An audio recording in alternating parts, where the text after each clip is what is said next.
오드리의 블링블링! 안녕하세요, 오드리입니다. 오늘은 지난 시간 스킨 만들기 원리에 이어서 두 번째 에센스 만들기 원리에 대해서 공부를 해보도록 하겠습니다. 이제 이 영상이 좀 공부라고 생각하시면은 좀 되게 지루할 수 있는데 내가 화장품을 선택함에 있어서 또 내 피부를 예쁘게 만듦에 있어서 정말 필요한 거구나 라고 생각하시면은 아마 여러분들한테 많은 도움이 될 거라고 생각이 듭니다. 들어가기 전에 문제를 하나 내보겠습니다. 자, 에센스 만들기는 스킨 만들기와 동일하다. O, X. 자, 여러분 생각해보세요. O일까요? X일까요?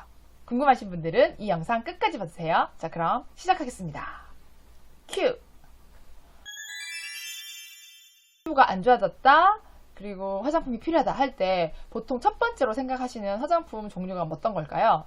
바로 에센스입니다. 스킨은 피부 결을 정리를 하니까 기본적인 것이고, 또 에센스는 사실 관리를 굳이 하지 않으신 분들은 잘 뛰어넘는 부분들이 많거든요. 그리고 세 번째 같은 경우는 크림이나 로션인데, 이거는 이제 안 바르면 피부가 좀 마르고 건조하니까 로션이나 크림 정도는 발라줘야 되는데 에센스는 굳이 필요하나 생각하시다가 피부를 특별하게 관리를 해야 되겠다 그러면 에센스 구매를 많이들 고려를 하십니다. 자, 그럼 오늘은 이 에센스가 어떻게 만들어지는지, 어떤 원료들이 들어가는지, 여러분들은 또 어떻게 만들 수 있는지 숨겨진 비밀을 모두 다 공개하도록 하겠습니다.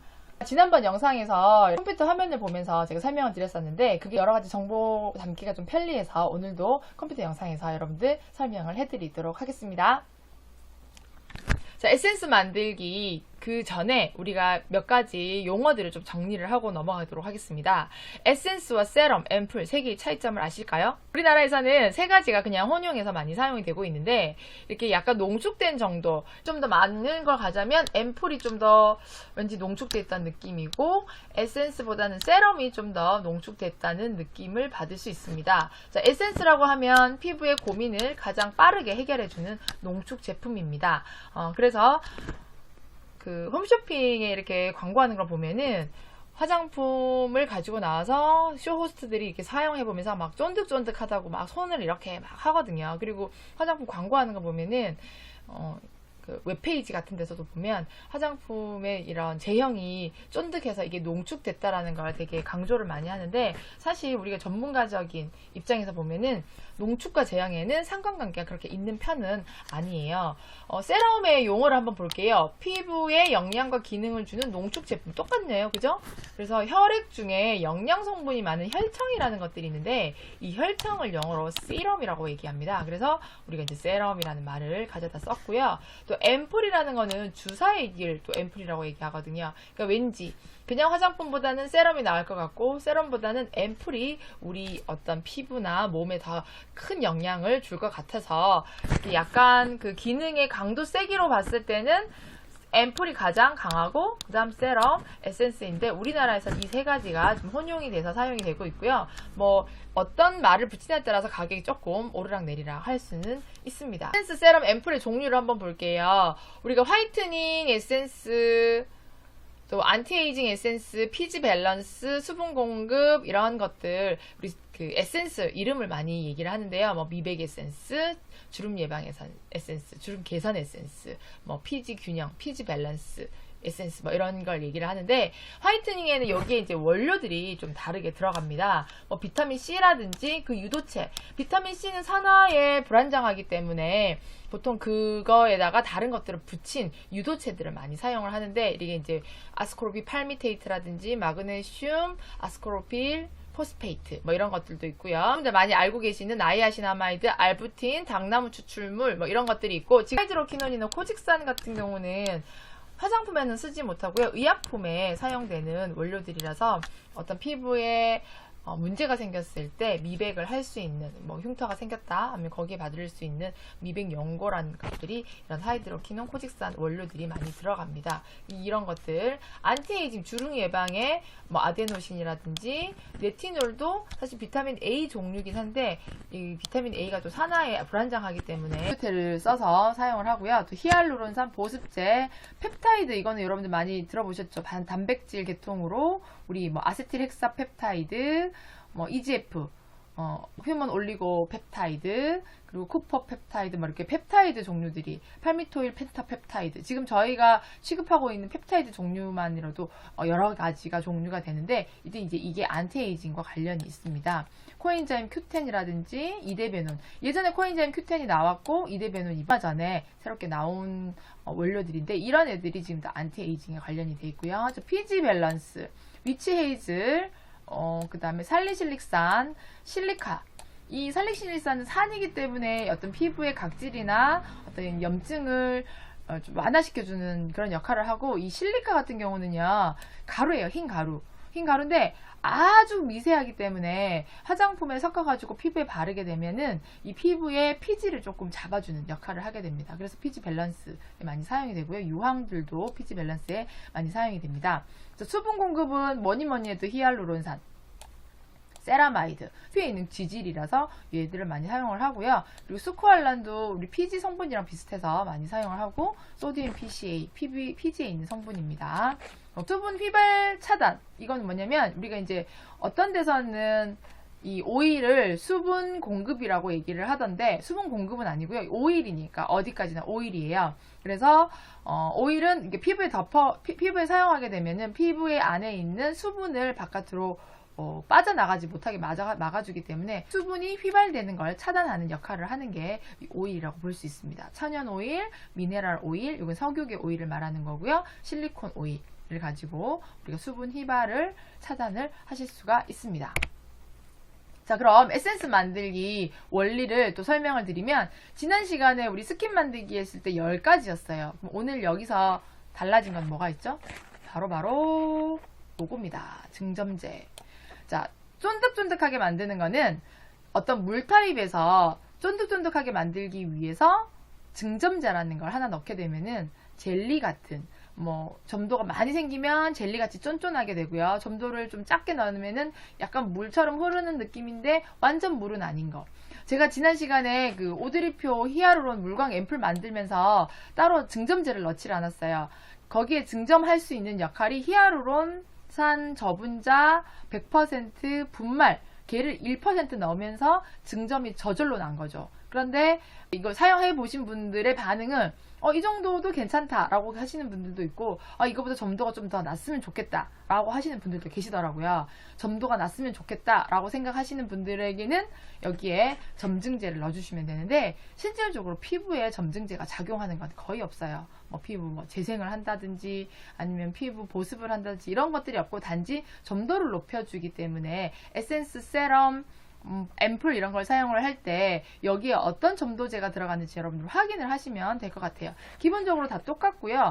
여기에 증점제 중에서 잔탄검이라나 카르기난, 카보, 소듐 폴리 아크릴레이트 이런 것들, 비닐 알콜 이런 애들 같은 경우는 화학적으로 점도를 좀 높여주는 거고요. 그래서 지금 에센스 다 끝났어요. 없어요. 그럼 스킨과 에센스 차이점 뭐냐? 없어요. 단지 함량의 차이라고 보시면 돼요. 스킨이나 에센스나 사실 따지고 보면은 그렇게 차이가 없을 수도 있어요. 하지만 정제수 대신에 어떤 추출 물질을 넣었다든지 아니면 아까 펩타이드 같은 것들을 좀 더 정제수 대신에 다 넣었다든지 해서 이 에센스에는 기능성 원료들의 함량을 좀 더 높여 놓은 거라고 보시면 돼요. 그런데 내가 사용하고 있는 에센스는 이런 물 타입도 아니고 약간 이게 젤 타입도 아니고 이거 사용하면 약간 기름도 도는데요 라고 하는 것들이 있어요. 이런 것들은 이제 로션 타입으로 만들어서 기능성 원료들이 많이 들어간 거라고 보시면 돼요. 화장품 업계에서 임의적으로 나눈 것이지 실제적으로 제형이 꼭 이 제형은 에센스다, 이 제형은 스킨이다, 딱 정해진 건 없어요. 크림 같은 경우는 이제 워낙 이렇게 걸쭉해가지고 이렇게 하얀색, 우리가 지금 말하는 진짜 크림 이런 느낌은 있는데, 에센스, 세럼, 앰플 이런 것들은 여러 가지로 혼용해서 많이 사용을 하기 때문에 고정관념을 좀 버리시면은 어떤 거든지 사용하실 수가 있습니다. 에센스 할 때 지금 제가 굳이 따로 설명드릴 게 많이 없어요. 지난번 스킨 만들기의 영상을 여러분들 참고를 하시면 기본적인 거에 증점제 들어가고요. 그렇다면 정제수 대신에 저는 펩타이드를 계열을 많이 쓴다든지, 그래서 제가 EGF, FGF 마법 액체 제가 예전 영상 올린 거 있는데 그거 보시고 많은 분들이 따라 하시거든요. 거기에 보면은 EGF 반, FGF 반 두 가지만 들어가 있습니다. 앰플 아니면 세럼 이 정도가 되겠죠. 정제수를 따로 넣지는 않았지만 그 원료 자체의 정제수 이외에는 따로 뭔가 다른 물질들이 첨가하지 않았다라는 거 보시면 될 것 같습니다. 그럼 여러분들 스킨이나 에센스를 따로 사용하실 필요가 있을까?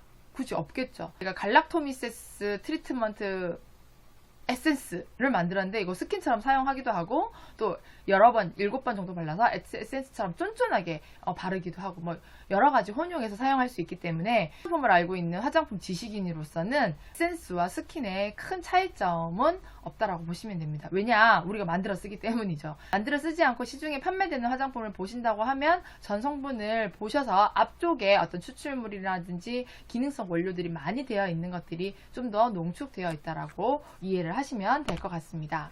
자, 그럼 정리를 하겠습니다. 너무 간단하죠. 에센스는 자신의 피부에 맞게 만들어 사용이 가능합니다.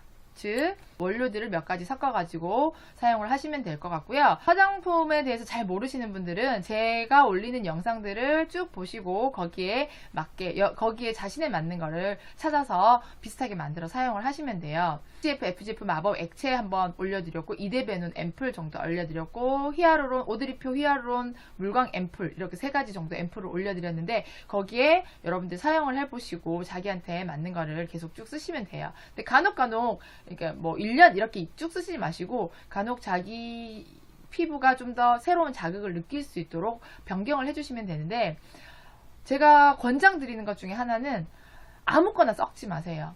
자기가 아무거나 섞는다 하더라도 자기 나름대로 기준이 있어야 돼요. 나는 뭐 A라는 원료를 이만큼 넣겠다. B라는 원료를 이만큼 넣겠다. 기록을 해놓으세요. 어떤 분이 전화를 주셔서 상담을 하시는데 1년 동안 잘 썼다는 거예요. 화장품을. 자기는 막 여러 가지 10가지를 그냥 자기 마음대로 그때그때 섞어 썼기 때문에 어떻게 섞었는지를 모르겠대요. 그런데 갑자기 피부가 뒤집어진 거예요. 뭐 자기 신체적이나 정신적으로 변화가 없었는데도 불구하고 이렇게 뒤집어졌다. 뭐가 문제냐? 저도 사실 몰라요. 이거 레시피가 어떻게 됐어요? 뭐가 들어갔어요? 라고 물어보니까 그냥 마음대로 만들어 썼다고 하시는 거예요. 이런 경우에는 제가 상담을 해드릴 수가 없어요. 그 피부에 맞게 어떤 원료들이 어떻게 들어가서 됐는지를 모르고 지금까지 1년 동안은 괜찮다 하더라도 그 1년 동안에 축적되어 온 것들이 어떤 다른 인에 의해서 같이 만나면서 이게 피부에 트러블로 나올 수 있기 때문에 꼭 자기가 만드는 거 자기가 썩는 거에 대한 어떤 기준점은 여러분들 마련하시고 만들어 사용하시는 것을 권장을 드립니다.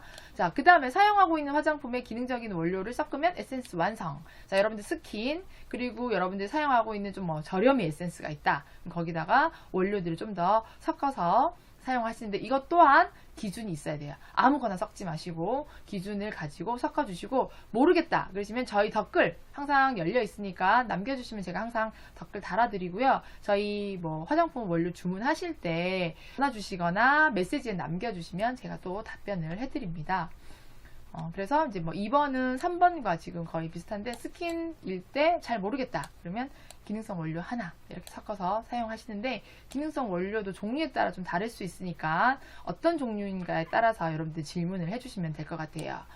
자, 4번은 이거는 항상 제가 하는 얘기예요. 한 번에 피부가 확 좋아지는 원료는 없어요. 화장품도 없어요. 그러면 이거는 의약품이어야 되죠. 뭐 의약품도 뭐 한 번에 예를 들어서 스테로이드 같은 경우는 한 번 쓰고 확 가라앉았다. 뭐 이 정도는 되지만 내성이 생겨서 오래 사용할 수는 없잖아요. 그래서 화장품과 피부 관리는 죽을 때까지 예쁘게 살고 싶은 분들, 예쁘게 인생을 즐기고 싶으신 분들은 화장품과 피부 관리는 죽을 때까지 가야 됩니다. 저도 마찬가지예요. 저도 일하고 집에 들어가서 관리하기 힘든데 제 얼굴 계속 이렇게 보여드려야 되기 때문에 제가 막 심하게 관리를 하는 건 아니에요. 우리 뷰티 유튜버들 언니들 정말 열심히 하시잖아요. 저 그 정도까지 못하거든요. 게을러가지고. 근데 저희 그 사무실에 유튜브 보시고 오시는 언니들 있어요. 근데 제가 막 이상하게 막 있으면 안 되잖아요. 피부가 막 갑자기 뭔가가 막 나가지고 관리 안 된 상태로 있으면 안 되니까 일단 제 목표는 매끈한 거. 약간 빛나는 거. 반짝반짝반짝 이게 빛나는 게 제 관리 첫 번째 목표고요. 두 번째는 좀 더 주름이 조금 얕아지는 거. 지금 주름이 막 자꾸 생기고 있어가지고 막 고민이 되거든요. 그래서 주름을 좀 얕게 만드는 거. 이게 이제 두 번째 목표인데, 그래서 한 번에 좋아지는 건 원료는 없어요. 그렇다면 제가 먼저 확 좋아졌겠죠. 그래서 여러분들 꾸준히 관리를 하시고요. 하나씩 사용해 보면서 자신한테 맞는 원료와 제품을 찾아가시길 바라겠습니다. 그래서 이것도 꼭 기억을 하세요. 만들 때 자기만의 기본적인 레시피를 가지고 만들어야 된다는 거. 혹시나 이 영상을 보시고 있는 남자분들이 계신다면 에센스 써야 될까요? 써야 됩니다. 예쁜 피부를 관리를 하려면 에센스를 써야 되는데, 에센스 쓰기가 뭐 여러 가지 단계가 귀찮다. 그러면 쓰고 있는 로션 하나에 기능성 원료를 몇 가지를 좀 첨가해서 한 달 분량, 두 달 분량 이렇게 해서 사용하시면 올 인 원이 되겠죠. 저 오늘 에센스, 세럼, 앰플 정리를 해봤는데요. 여러분들 어떠셨나요? 세 가지는 거의 비슷하게 사용이 된다. 단 앰플이 좀 더 농축된 느낌이긴 하지만 제형상의 차이를 나타내는 거지 제형을 가지고 기능을 평가할 수는 없다. 기능을 넣으려면 기능성 원료들을 많이 첨가를 해서 어떤 피부에 대한 기능을 더 높이면 된다라는 거까지 했습니다. 화장품 만들 때 많은 도움이 되기를 바라고요. 다음 시간에는 로션과 크림 만드는 기본 원리를 가지고 돌아오도록 하겠습니다. 궁금한 사항 있으면 댓글로 문의해 주시고요. 오늘 영상이 여러분에게 도움이 됐다면 좋아요, 구독 필수, 알람 설정도 꼭 부탁드리겠습니다. Change your destiny. 당신은 소중하니까요. 오늘의 예블링블링이었습니다.